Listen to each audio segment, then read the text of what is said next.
Good afternoon बच्चों।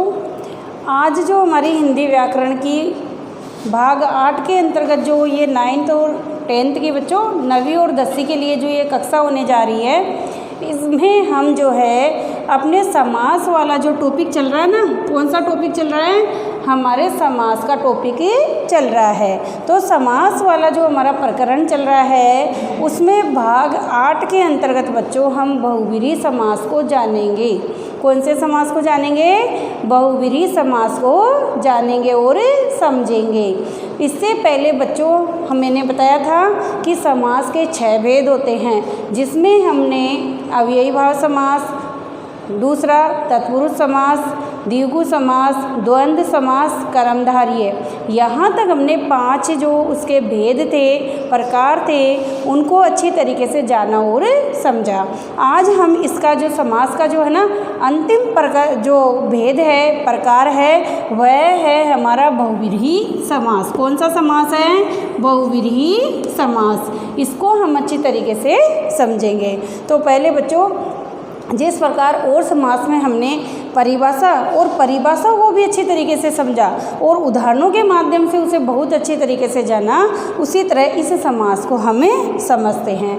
तो बच्चों इसकी परिभाषा इस तरीके से है, वह समास जिसमें कोई भी पद प्रधान नहीं होता है। क्या नहीं होता है? प्रधान या मुख्य नहीं होता है। वह समास जिसमें कोई भी पद प्रधान या मुख्य नहीं होता है, अपितु समस्त पद के, सारे ही पद के, सारा जो शब्द आ जाता है ना उसके समस्त पद के दोनों ही शब्द मिलकर कोई विशेष अर्थ प्रकट करते हैं या प्रस्तुत करते हैं, तो वहाँ पर बहुव्रीहि समास होता है, या वह पद बहुव्रीहि समास का उदाहरण कहलाता है। तो मेरे कहने का अभिप्राय है कि वह समास जिसमें दोनों ही पद जो होते हैं ना प्रधान या मुख्य नहीं होते हैं, अभी तो दोनों ही पद जो है मिलकर कोई विशेष अर्थ बताते हैं, विशेष अर्थ निकालते हैं, तो वहाँ पर हमें बहुव्रीहि समास देखने को मिलता है। जबकि इससे पहले बच्चों हमने अव्ययी में देखा कि पहला पद प्रधान और द्वितीय पद संज्ञा होता है। तत्पुरुष में इसके विपरीत देखा कि द्वितीय पद प्रधान होता है और प्रथम पद की विभक्ति का लोप हो जाता है। फिर द्विगु समास में हमने देखा कि उसमें हमें जो है पहला पद प्रधान अर्थात संख्यावाचक होता है और समस्त पद से समूह का बोध होता है, और द्वंद्व में दोनों ही पद मुख्य अर्थात प्रधान होते हैं, क्योंकि दोनों ही पदों से अर्थ निकलकर सामने आता है। जबकि बहुव्रीहि में कहा गया है कि यह एक ऐसा समास है जिसमें दोनों ही पद प्रधान नहीं होते हैं, क्योंकि आपको पता है समास में कितने पद होते हैं बच्चों? 2 पद होते हैं। तो प्रथम पद और द्वितीय पद, जिसे पूर्वार्ध और उत्तरार्ध भी कहा जाता है, ये दोनों ही पद बच्चों प्रधान या मुख्य नहीं होते हैं, अपितु इन दोनों ही पदों से, सारा जो पद होता है ना उससे ही मिलकर हमारा जो पद है उसका विशेष जो अर्थ है वो निकलकर सामने आता है। इस परिभाषा को बच्चों एक हम सरल तरीके से देखें ना तो हम ऐसे भी इसको याद कर सकते हैं, वह समास जिसमें पद के प्रथम एवं द्वितीय पद का अर्थ न निकलकर कोई तीसरा ही अर्थ निकलता है, वह जो अर्थ होता है वह विशेष अर्थ होता है, तो वह बहुव्रीहि समास कहलाता है। और बच्चों यहाँ पर मैं बता देती हूँ कि जो विशेष अर्थ होता है ना वो किसी एक अर्थ में या एक शब्द में ऐसा शब्द इसमें आ जाता है जिसके अर्थ में वह रूढ़ हो चुका होता है। तो बच्चों जिस प्रकार हमने अव्ययी में पहले अवयव को जाना, तत्पुरुष में पहले विभक्ति को जाना, इसी तरीके से हमने समास को जाना और समझा, उसी तरीके से मैं पहले बता देती हूँ कि बच्चों विशेष अर्थ जो होता है ना वो रूढ़ शब्द ही प्रकट करते हैं। कौन करते हैं? रूढ़ शब्द ही प्रकट करते हैं। तो हमारे जो शब्द होते हैं ना बच्चों, शब्द भेद में, शब्द विचार में हम इसे जानेंगे, क्योंकि भाषा जो होती है ना वो एक शरीर की भांति होती है, और भाषा का निर्माण वाक्यों से, वाक्यों का निर्माण शब्दों से, शब्दों का निर्माण वर्ण से होता है। तो जो शब्द विचार वाला हमारा टॉपिक चलेगा ना उसमें बच्चों हम शब्दों के भेद जानेंगे। लेकिन यहाँ पर मैं बता देती हूँ कि बच्चों व्युत्पत्ति के आधार पे हमारा जो शब्द होते हैं ना उसे 3 भागों में बांटा गया है, रूढ़, यौगिक और योगरूढ़, रूढ़, यौगिक और योगरूढ़। तो रूढ़ शब्द होता है ना बच्चों, वह इसके अंतर्गत वे शब्द आते हैं जो अपने आप में पूर्ण होते हैं। क्या होते हैं? अपने आप में पूर्ण होते हैं। और इसमें जो है रूढ़ शब्दों का ही प्रयोग किया जाता है, जैसे कि कमल, कमल, जैसे कि सेना आदि। फिर यौगिक शब्द जो होते हैं ना, रूढ़ में अन्य शब्द व शब्दांश लगाने से बनते हैं, जैसे सेनापति। इसी तरह पुस्तकालय, पुस्तक प्लस आले। और योगरूढ़ शब्द जो होते हैं ना, वह भी किसी अन्य अंश से या शब्द या शब्दांश से बनते हैं। तो व्युत्पत्ति के आधार पर हमारे 3 प्रकार के शब्द होते हैं, रूढ़, यौगिक और योगरूढ़। तो वह समाज जिसमें ज़्यादातर रूढ़ शब्दों का प्रयोग किया जाता है, अर्थात किसी ऐसे शब्द का प्रयोग हमें इसमें देखने को मिलता है जो किसी एक विशेष अर्थ में रूढ़ हो चुका होता है, वह समास हमारा कौन सा समास होता है? बहुब्रीहि समास होता है। अब बच्चों इसके जो उदाहरण है ना, उसके माध्यम से हम इसे जानेंगे। जैसे कि हमारा शब्द है चतुरानन। कौन सा शब्द लिखा मैंने पहले? चतुरानन। चतुरानन का हम विग्रह करते हैं ना बच्चों, तो इस तरीके से हमारा विग्रह होगा। चार है आनंद जिसके, चार है आनंद जिसके, वह कहलाता है चतुरानन। क्या कहलाता है? चतुरानन। और यहाँ पर बच्चों मैं बता देती हूँ आपको कि चार है आनंद जिसके, वह कहलाता है चतुरानन। अब आप यहाँ पर इस उदाहरण को देख करके तुरंत कहोगे कि इसमें तो द्विगु समास है, क्योंकि इसमें तो पहले संख्या आ रही है और फिर आगे हमें लग रहा है समूह है या ग्रुप का, हमें समूह का बोध हो रहा है। लेकिन बच्चों यहाँ पर शब्द जो पद आया है ना, उसका प्रथम और द्वितीय दोनों ही पदों का अर्थ न निकल करके जो तीसरा अर्थ निकल रहा है, और तीसरा अर्थ अपने आप में विशेष है। तो चतुरानन का संधि विच्छेद करने पर होगा चतुर प्लस आनंद, चतुर प्लस आनंद। तो चतुर यानी चार, चार यानी कि संख्या, चार यानी संख्या, आनंद, आनंद का अर्थ होता है मुख। चार है मुख जिसके, वह कहलाता है चतुरानन। और चतुरानन कौन है? ब्रह्मा। कौन है? ब्रह्मा जी।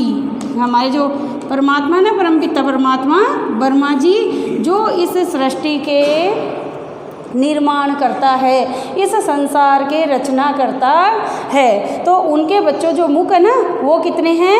चार है। तो चार है आनंद जिसके, चार है मुख जिसके, वह कहलाता है चतुरानन। और चतुरानन है हमारे सृष्टि के, हमारे विश्व के रचयिता कौन? ब्रह्मा जी। ब्रह्मा जी को कहा जाता है। तो चतुरानन शब्द का प्रयोग बच्चों केवल ब्रह्मा जी के लिए ही होगा, न तो इसका यहाँ पर संख्या का हम जो है अर्थ लेंगे, न ही हम समूह का अर्थ लेंगे, अपितु इसमें प्रथम और द्वितीय दोनों ही पदों का अर्थ नहीं निकल रहा है, अपितु ये सारा ही जो पद है ना बच्चों, वह मिलकर कोई तीसरा ही विशेष अर्थ हमें दे रहा है। और तीसरा ही जो विशेष अर्थ है वो है हमारा ब्रह्मा जी। और ब्रह्मा जी कौन है? इस विश्व के, पृथ्वी के संचालन करता, अर्थात उसके रचना करता, उसके निर्माण करता। तो चतुरानन शब्द जो है ब्रह्मा जी के अर्थ में रूढ़ हो चुका है। और हम ज़्यादातर जो हमारे देवी देवताओं की आरती गाते हैं, उनके अंतर्गत ब्रह्मा के लिए चतुरानन शब्द का प्रयोग किया जाता है। फिर हम देखते हैं वीणा पाणी। वीणा पाणी दूसरा शब्द है हमारा, वीणा पाणी। तो इसका हम देखते हैं, वीणा है पाणी यानी कि हाथ में जिसके, वीणा है हाथ में जिसके, उसे कहते हैं वीणा पाणी को, वीणा पाणी। और बच्चों आपको पता है वीणा पाणी कौन है? हमारी वीणा किसके हाथ में रहती है बच्चों? माँ सरस्वती के, जिसे माँ शारदे भी कहा जाता है। तो हमारी जो ज्ञान की देवी है, हमारी वाक अर्थात वाणी की जो देवी है ना, वो है सरस्वती। तो वह वीणा को अपने पाणी अर्थात हाथों में रखती है और उसे बजाने का काम करती है। तो वीणा है हाथ में जिसके, वह कहलाती है वीणा पाणी। और वीणा पाणी शब्द का प्रयोग एकमात्र देवी सरस्वती के लिए ही होता है। अब यह नहीं है कि वीणा और किसी ने बजाई तो उसके लिए भी आप वीणा पाणी का प्रयोग करेंगे। जैसे दुर्गा के लिए आप इसका प्रयोग करेंगे वीणा पाणी शब्द का, तो उनके लिए नहीं होगा। ये वीणा पाणी शब्द केवल माँ सरस्वती के अर्थ में ही रूढ़ हो चुका है। तो यहाँ पर जो हमें समास देखने को मिल रहा है वह हमारा समास है बच्चों। कौन सा समास है? बहुव्रीहि समास। इसी तरीके से एक उदाहरण मैंने लिया है यहाँ पर, हंस वाहिनी। हंस है वाहन जिसका, हंस है वाहन जिसका, वह कहलाती है हंस वाहिनी। हंस है वाहन जिसका, वह कहलाती है हंस वाहिनी। और हंस वाहिनी कौन है बच्चों? माँ सरस्वती। माँ शारदे जो है हंस का वाहन रखती हैं, तो उसे हंस वाहिनी कहा जाता है। और हंस का वाहन एकमात्र माँ सरस्वती का ही है। जबकि आप देखेंगे गणेश जी का वाहन जो है मूषक है, शिव जी का वाहन जो है बेल है। इसी तरह माँ दुर्गे का वाहन जो है वह क्या है बच्चों? क्या है? वह है ये सिंह है, वो शेर की सवारी करती है। इसी तरह हमारे कार्तिकेय का वाहन जो है मयूर है। तो सभी देवी देवताओं के अलग अलग वाहन होते हैं, लेकिन हंस जिसका वाहन है वो एकमात्र माँ देवी सरस्वती है। तो हंस है वाहन जिसका, सारा पद इस तरीके से विग्रह किया जाता है। हंस है वाहन जिसका, उसे कहा जाता है हंस वाहिनी। और हंस वाहिनी माँ सरस्वती को कहते हैं। और हंस वाहिनी शब्द केवल माँ सरस्वती के, केवल एकमात्र माँ सरस्वती के अर्थ में रूढ़ हो चुका है। तो हमारा यहाँ पर बहुव्रीहि समास है। तो न तो हमारा पहला पद है ना हंस, वह प्रथम है, मुख्य है, नहीं वाहन है जिसका, वह मुख्य है। अपितु इसका तीसरा ही कोई विशेष अर्थ निकल रहा है जो केवल एक अर्थ में, एक व्यक्ति विशेष के अर्थ में रूढ़ हो चुका है, तो वह कहलाता है हमारा बहुव्रीहि समास। और हंस जिसका वाहन है वह हमारी हंस वाहिनी अर्थात माँ सरस्वती या माँ शारदे। अब है हमारा अगला उदाहरण पवन पुत्र। कौन सा उदाहरण है बच्चों हमारा? पवन पुत्र। पवन का है जो पुत्र, पवन जिसे कहते हैं वायु, पवन अर्थात वायु का है जो पुत्र, वह कहलाता है पुत्र, वह है पवन पुत्र। कौन है वह? पवन पुत्र। और पवन का पुत्र कौन है बच्चों? पवन और अंजनी का जो पुत्र हैं वह कौन है? हनुमान। आप हनुमान के बारे में अच्छी तरीके से जानते हैं। तो पवन अर्थात वायु का जो है, उनकी तरह तेज गति से जो उड़ता है, उनकी जो संतान है पवन की, वायु की, वह कहलाती है पवन पुत्र। और पवन पुत्र है हमारे हनुमान जी। तो पवन पुत्र शब्द का प्रयोग एकमात्र केवल हनुमान के लिए होता है, न तो शिव जी के लिए होगा, न ब्रह्मा के लिए होगा, न विष्णु के लिए होगा, न इंद्र के लिए होगा। तो वह समास अर्थात हम कह सकते हैं कि यहाँ पर न तो पवन प्रधान है और न ही जिसका पुत्र है वो प्रधान है। अभी तो इस शब्द का जो विग्रहयुक्त पद है, इसको सारे पद का योग करने पर जो शब्द मिलकर सामने आता है, पवन का जो पुत्र है वह कहलाता है पवन पुत्र। और विशेष अर्थ है यहाँ पर हनुमान जी। कौन है? हनुमान जी। तो हनुमान जी के लिए पवन पुत्र शब्द का प्रयोग होता है। तो हमें यहाँ पर बहुव्रीहि समास देखने को मिलता है। अब आगे बच्चों हमारा जो उदाहरण है वह है लंबोदर। कौन सा उदाहरण है? लंबोदर। लंबोदर को भी हम समझते हैं, लंब प्लस उदर से बना है लंबोदर।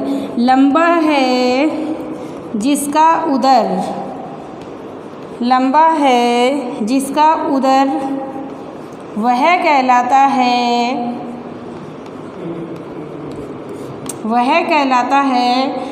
लंबोदर। लंबा है जिसका उदर वह कहलाता है लंबोदर, और वह कौन है? गणेश जी। इसी तरह अगले जो उदाहरण है ना बच्चों, उनको मैं आपको समझाती हूँ। तो अगले उदाहरण है हमारे त्रिनेत्र, दशानन और चतुर्भुज। तो मैं आपको समझाती हूँ। यहाँ पर त्रिनेत्र उदाहरण है हमारा त्रिनेत्र, अगला उदाहरण है हमारा दशानन, अगला उदाहरण है हमारा वज्रांग, अगला उदाहरण है हमारा अंजनी सुत, अंजनी सुत, अगला उदाहरण है हमारा